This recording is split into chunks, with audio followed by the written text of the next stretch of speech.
11 kV का breaker लगा हुआ है। ये लिखा हुआ इस पे इनकमर है। इनकमर का मतलब कि ट्रांसफार्मर के 11 kV साइड का जो पहला ब्रेकर आता है, ट्रांसफार्मर जो पावर ट्रांसफार्मर लगा उसके LT साइड या कहिए 11, एक साइड 33,000 है, एक साइड 11,000 है, तो 11,000 साइड का है ये। इसमें सबसे पहले देखिए अगर ट्रांसफार्मर चालू होगा तो ये तीनों जल जाएंगे, RYB, ठीक है, ये लिखा है ना RYB, जल जाएंगे अगर ट्रांसफार्मर हमारा चालू होगा। तो ये PT से आती है इसकी सप्लाई, इसके पीछे PT लगी है, इसी के पीछे PT लगी है, पोटेंशियल ट्रांसफार्मर लगा हुआ है।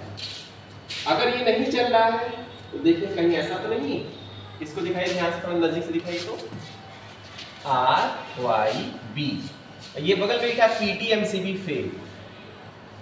तो अगर PTMCB फेल का मतलब कि अगर इसकी MCB एक है,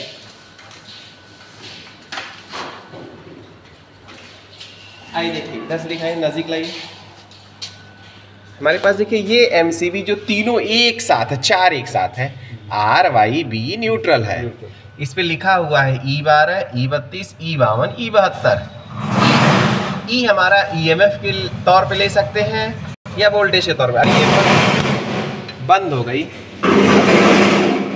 अगर ये MCB बंद हो गई तो देखिए यहाँ पे जलने लगा, PTMCB फेल, ये तीनों बुझ गए। तो सबको ये बात पहले मालूम होनी चाहिए। ये देखिए रिले हमारे पास लगा है, प्लस ब्रेकर ऑन, अगर ब्रेकर ऑन है तो ऑन का इंडिकेशन जले। ये ब्रेकर अगर ऑन है तो हमारा ऑन का इंडिकेशन होगा, ऑन होगा तो करंट भी दिखाएगी कि देखिए ये करंट हमारी चल रही है। मीटर में भी करंट आनी चाहिए, क्योंकि मैंने देखिए MCB बंद कर दिया है ना, PTMCB फेल, तो सारे मीटर बंद हो जाएंगे। अगर सारे मीटर बंद हैं तो इसका मतलब क्या हुआ, सारे मीटर बंद है मतलब इनको PT नहीं मिल रही है, वोल्टेज नहीं मिल रहा है। अब वोल्टेज वाली MCB कहाँ है, इनकमिंग में रहती है, ये चारों है, गिरी हुई है ना, इसको उठा दीजिए, आपके सारे मीटर चालू हो जाएंगे। देखिए सारे एनर्जी मीटर चालू हो गए, तो यहाँ तीनों जलने लगा, RYB, ये PTMCB फेल वाला बंद हो गया। अब इसमें से भी करंट देख सकते हैं। SSO का मतलब कि पूरी जिम्मेदारी से काम करना, करंट। अब दोनों करंट अलग है, चूँकि MF का ये मतलब है, उसको अलग बताएंगे। ब्रेकर ऑफ होगा तो ये इंडिकेशन जलेगा। अगर कोई फॉल्ट आता है, ट्रिपिंग की कमांड आती है तो ऑटो ट्रिप का जलेगा। ट्रिप सर्किट हेल्दी है, ये हल्का हल्का जलता रहता है, सफ़ेद है, ठीक है ना, ये मतलब पूरी ट्रिपिंग की सर्किट हमारी सही है। जब स्प्रिंग चार्ज जाएगी, ज़बरदस्ती स्प्रिंग चार्ज नहीं करनी है, अगर स्प्रिंग चार्ज हो गई, AC सप्लाई आ रही है, ये देखिए जल गया ना कि स्प्रिंग चार्ज है। ये है सर्विस पोजीशन। सर्विस पोजीशन का मतलब कि जो ट्रॉली है ये हमारी एकदम अंदर फिट बैठ चुकी है, कांटेक्ट बना चुकी है, इसलिए उसे कहते हैं सर्विस पोजीशन, ठीक है ना। अगर उसे बाहर निकालेंगे तो ये टेस्ट पोजीशन वाली जलने लगेगी, जब बाहर निकाल देंगे तब, समझ रहे हैं।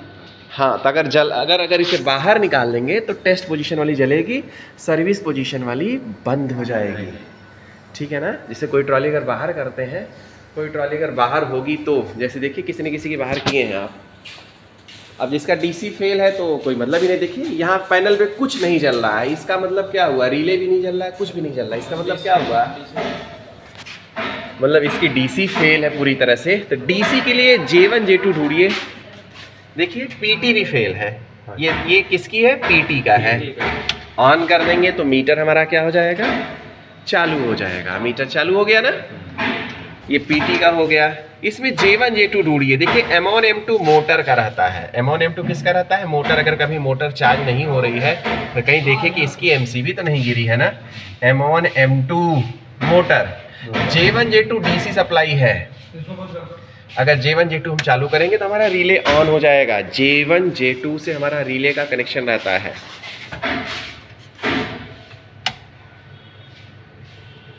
ठीक है ना।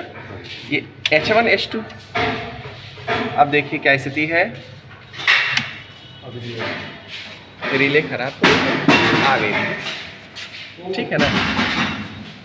तो हमारा J1 J2 L1 L2 indication हो गया। इस तरह से हमारी व्यवस्था रहती है। उसको बंद कर दिए MCB, अन्य से DC लेगा, उसका यूज नहीं।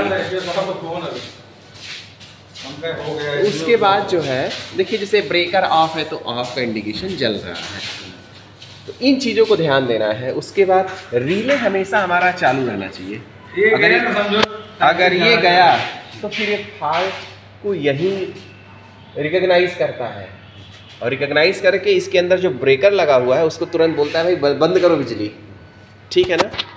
और ये देखिए वोल्टेज बताने के लिए है, किलो वोल्ट में 11,000 के आसपास वोल्टेज है। यहाँ से बदल सकते हैं, देखिए लिखा है ना RY/YB/BR, ये वोल्टेज है, ये करंट का है, ठीक है ना। करंट ज़्यादा जैसा करंट रहेगी वैसा करंट बताएगा, ये करंट का है। लोकल रिमोट आप जानते हैं, लोकल कब करेंगे, रिमोट कब करेंगे? हाँ, ये इसके बारे में बताइए। जैसे ऑन अगर मान लीजिए बंद कर दिए हैं तो बंद करके क्या करते हैं, रिमोट पे कर देते हैं सेट ना, कि कोई और दूसरा चालू ना कर सके। जैसे हमको सप्लाई का ब्रेक शट डाउन देना है तो हमने यहाँ से बिजली बंद कर ली, ट्रिप कर लिया। ट्रिप मतलब बंद करना, क्लोज मतलब ऑन करना। तो बंद करने के बाद इसको हम लोग ट्रॉली बाहर निकालेंगे, जो ट्रॉली इसके अंदर लगी रहती है उस ट्रॉली को निकालेंगे। सप्लाई बंद होने के बाद पहले करंट जरूर चेक करिए, करंट जीरो हुई कि नहीं हुई। उसके बाद इसको ट्रिप कर लीजिए और ट्रिप करने के बाद फिर इसको रिमोट कर लीजिए और तब जाके शट डाउन दीजिए। और करंट ज़रूर चेक करिए बंद करने के बाद, करंट जीरो हुई कि नहीं हुई। कभी कदार अगर कोई बोतल लीक कर रही है तो मामला गड़बड़ हो जाएगा। देखिए खतरा किससे रहता है ये मैं बताता हूँ। तो रिले होता है, रिले इसी को कमांड देता है। इसमें देखिए मैनुअल ऑन ऑफ करने की व्यवस्था है ना।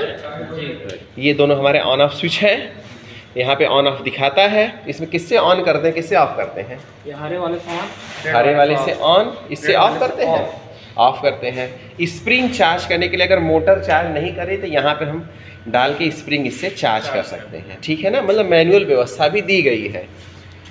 अब मैं क्या बोल रहा था कि हमेशा करंट क्यों देखना है, ब्रेक शट डाउन के बाद हमेशा करंट क्यों देखना चाहिए? करंट इसलिए देखना चाहिए, ये जो बोतल दिख रही है, ये बोतल दिख रही है ना, ये इसमें वैक्यूम भरा रहता है। वैक्यूम रहता है, वैक्यूम तो खाली स्थान रहता है, इसी में कांटेक्ट जुड़ते और बंद होते हैं। कांटेक्ट ऑन ऑफ होते हैं इसी में होते हैं। अगर मान लो एक हमारा लीक कर गया या हल्का हल्का लीक कर रहा है तो करंट जाती रहेगी, हल्की फुल्की करंट जाएगी, खतरा हो जाएगा साइड पे। अब मैक्सिमम खतरा इसी वजह से होता है। तो जब भी शट डाउन दीजिए, बंद करने के बाद ट्रॉली को बाहर कर लीजिए। बाहर कर लेंगे तो कांटेक्ट कोई बात ही नहीं रहेगी। ये हमारा ये ऑन ऑफ वाले जो है इसी से जुड़ते हैं, ठीक है ना। तो ये बोतल है, इसी को वैक्यूम इंटरप्टर भी कह सकते हैं आप, ठीक है ना। स्नाइडर का है। नीचे स्प्रिंग चार्ज करने की ये व्यवस्था है। ये हमारे कॉन्टैक्ट है जो बाहर, छठों कॉन्टैक्ट है जो जुड़ते हैं सप्लाई से। इसे ट्रॉली कहते हैं। ट्रॉली सिस्टम हर ब्रेकर में रहता है। तो समझ में आ रहा है मेरी बात? अब ध्यान रहेगा ना।